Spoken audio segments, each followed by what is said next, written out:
That night in Phoenix, Kobe Bryant walked onto the floor and simply refused to shoot. 81 points 4 months earlier. 50 in the elimination game before.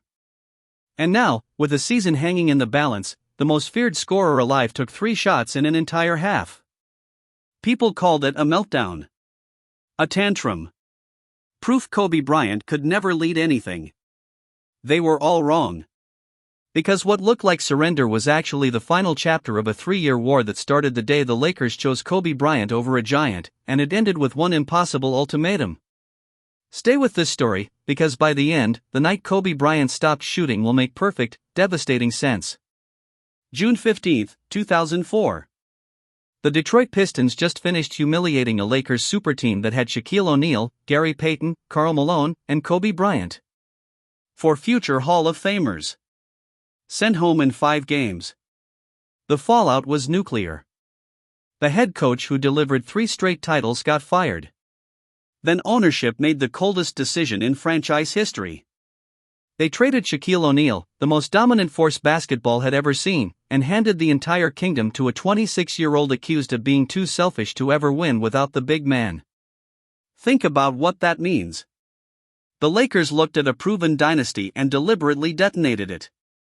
Every talk show in America asked the same question. Can Kobe Bryant actually carry a franchise? And buried inside that question was a much darker one nobody said out loud. What if Kobe Bryant can't? Understand, the warning flare went up 2 full years before the divorce. Back in the 2002-2003 season, while O'Neal sat out recovering, a 24-year-old Kobe Bryant had already strung together 9 straight games of 40 or more points. 9.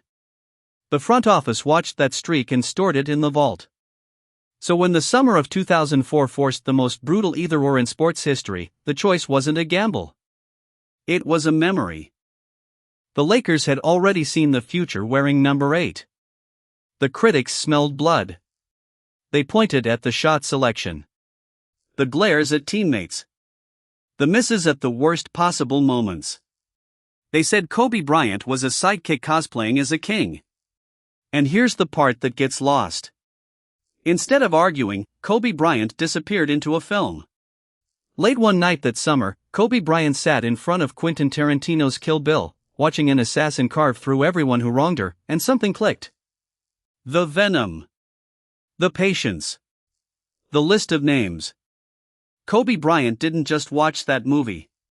Kobe Bryant studied it like a playbook, and out of those flickering images came an alter ego designed for exactly one purpose: striking without mercy. The Black Mamba was born in a dark room, and the league had no idea what was coming. November 26, 2004. Sacramento. The new-look Lakers were 7-5, and Kobe Bryant was already dragging the roster like a man pulling a truck with his teeth. 41 against Orlando days earlier. Now 40 against the Kings, including 13 in the final period, every one of them a masterpiece of footwork and fury. The Lakers lost anyway. But the loss isn't the story. The story is what happened as Kobe Bryant walked off that floor. A fan leaned over the railing and screamed the sentence that would fuel the next 3 years, that without Shaquille O'Neal, Kobe Bryant would win nothing. Not a playoff series. Not a single meaningful thing. Just a scorer on a sinking ship. Go back to that Kings game for a second, because the box score hides the violence. Every one of those 13 fourth-quarter points came with 2 defenders draped on Kobe Bryant and a third shading over. Kobe Bryant was hitting contested fadeaways over double teams like they were warm-up jumpers, and it still wasn't enough, because the moment Kobe Bryant sat for 2 minutes, the lead evaporated. That was the nightly math of that entire season: rest Kobe Bryant, lose the game.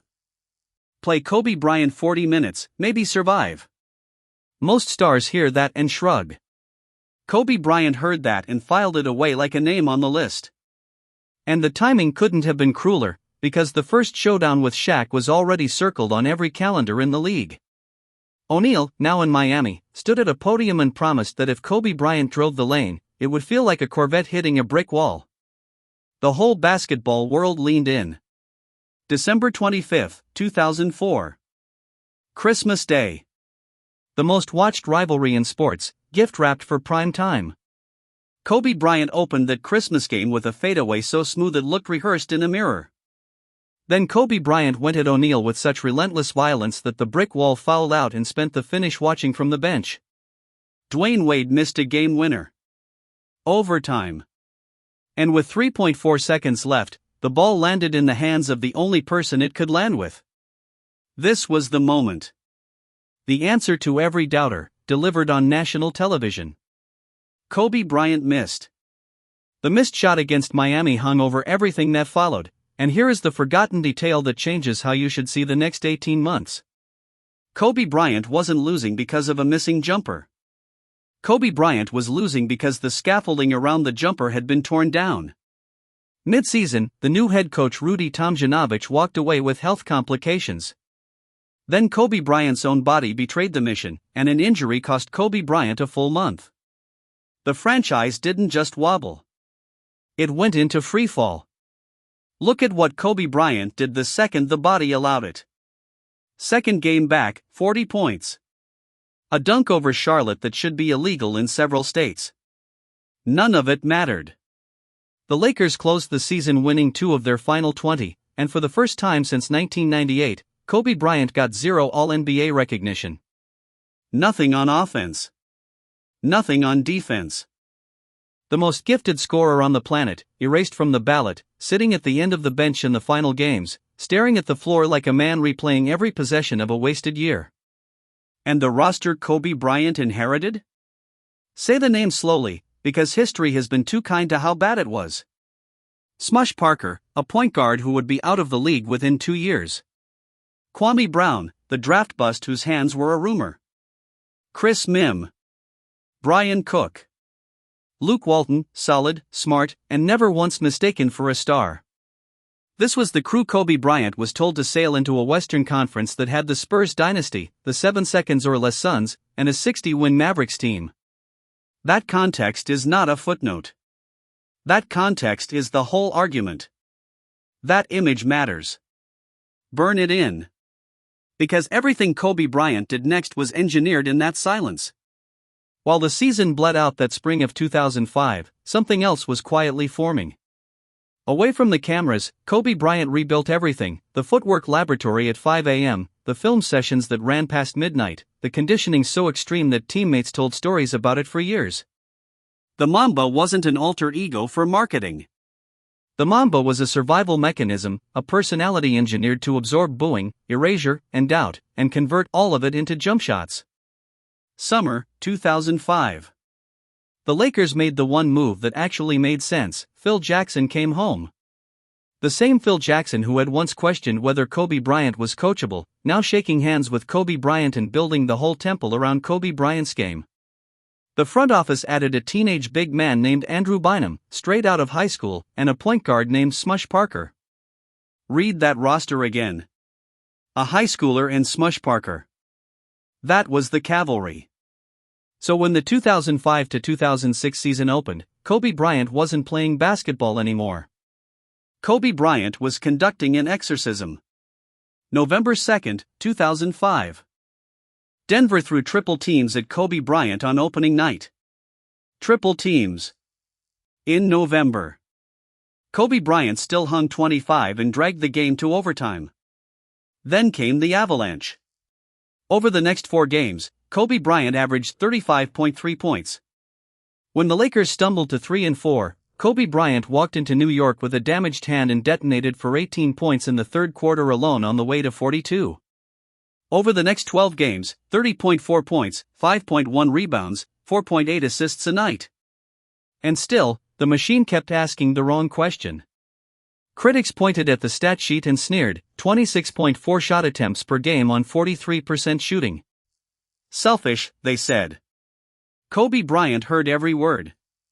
Kobe Bryant had reasons for every single one of those attempts, and the entire league was about to find out what those reasons looked like when they were all loaded into one evening. December 20, 2005. The Dallas Mavericks came to Los Angeles, and what Kobe Bryant did that night still doesn't sound real when you say it out loud. Through 3 quarters, Kobe Bryant had 62 points. The entire Dallas Mavericks roster, combined, had 61. One man had outscored a whole NBA team for 36 straight minutes. And here is the moment that tells you who Kobe Bryant was.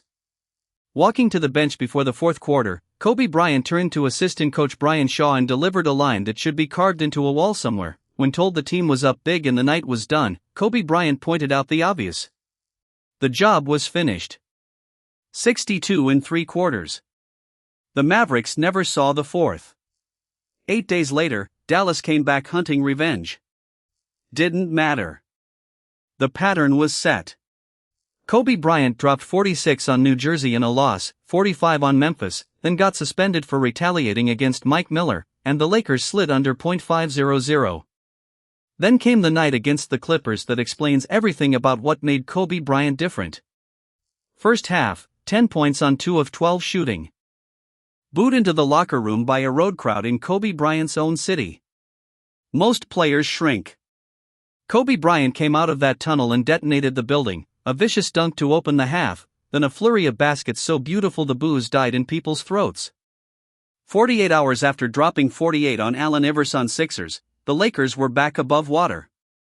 But January of 2006 is where this story stops being about basketball and starts being about something closer to mythology. January 12, Kobe Bryant hung 45 on Indiana, then 41 on Portland. Then LeBron James came to town, the anointed future, and the two went at each other in a duel people still argue about. Kobe Bryant hurt a hand in that game and kept firing anyway. Over the next 4 games, 40.8 points a night. 51 against Sacramento. 37 against Phoenix in a loss that left the Lakers desperate.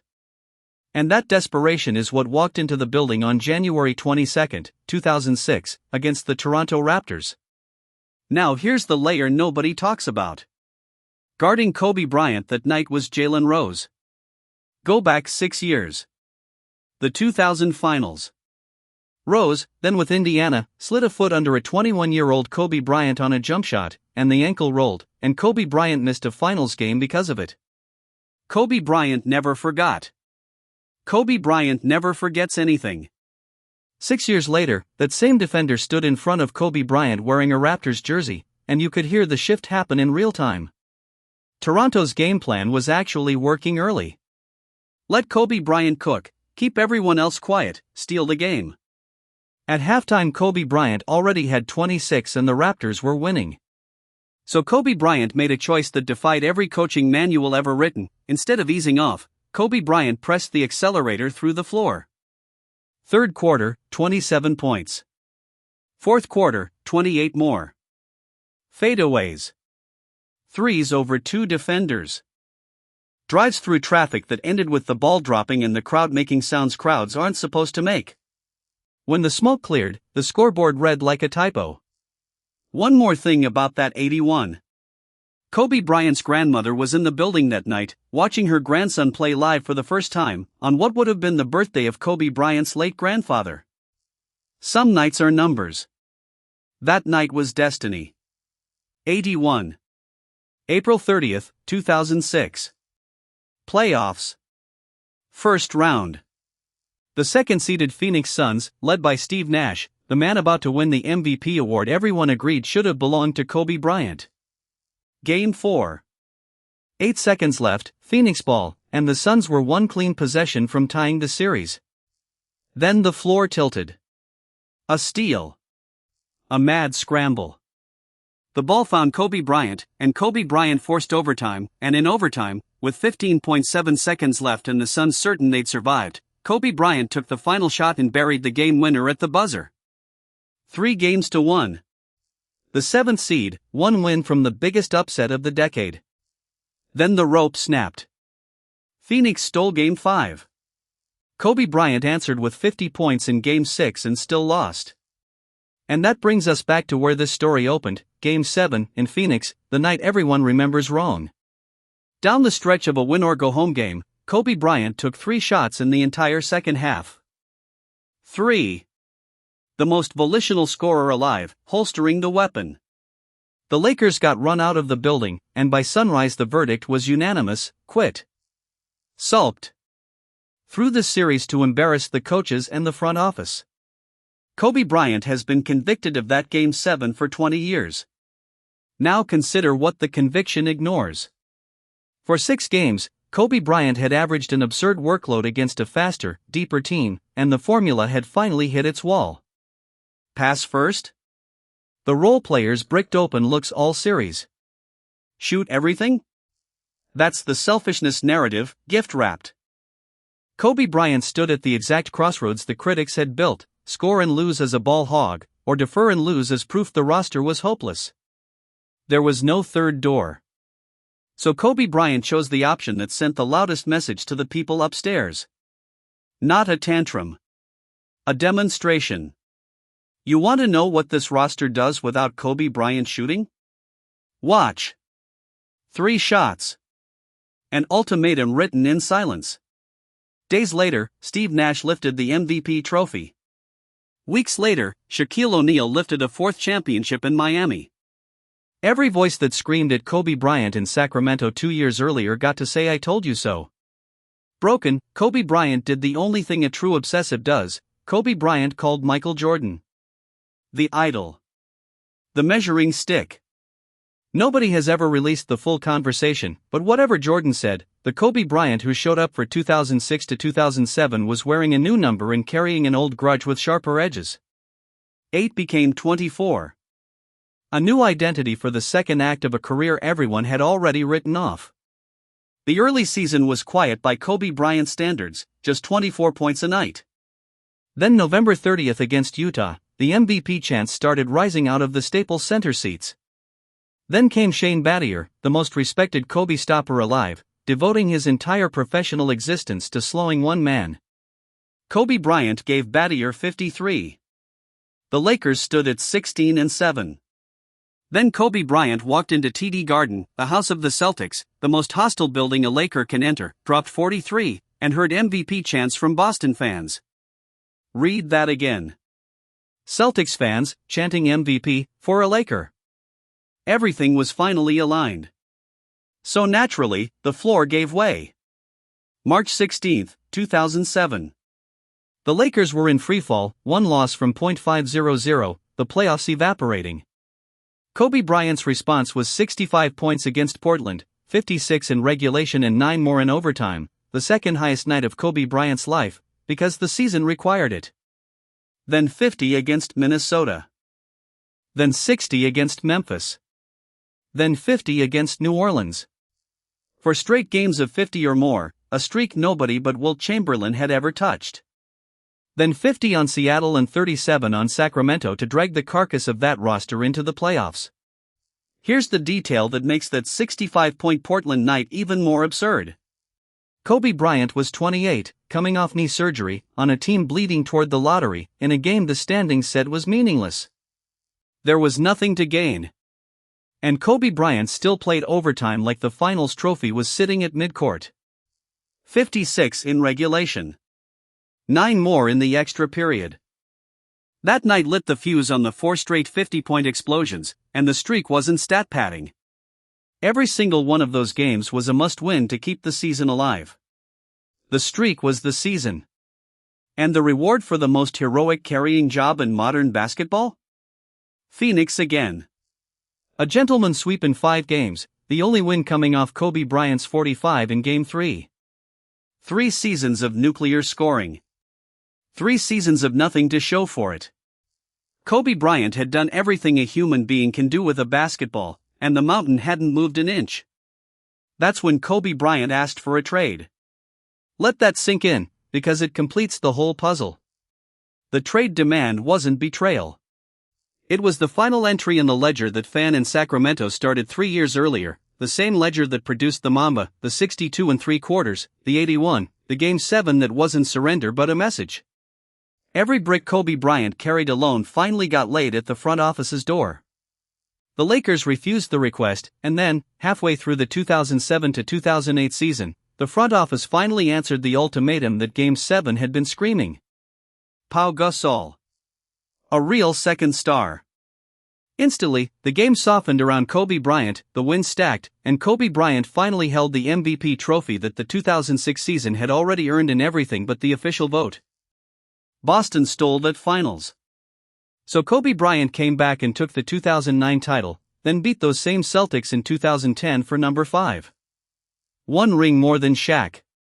And when the cavalry finally arrived in February of 2008, watch how fast the story flipped. Pau Gasol walked through the door and the Lakers instantly became the best team in the West. Same Kobe Bryant. Same obsession. The only variable that changed was the one thing Kobe Bryant had spent 3 years proving was missing. The MVP voters confirmed it that spring. The Game 7 message, delivered in silence, 2 years of shipping dock losses later, had finally been received. Now rewind to that screaming fan, the Corvette and the brick wall, the Christmas miss, the empty ballot, the 3 silent shots in Phoenix. Every scar was a down payment.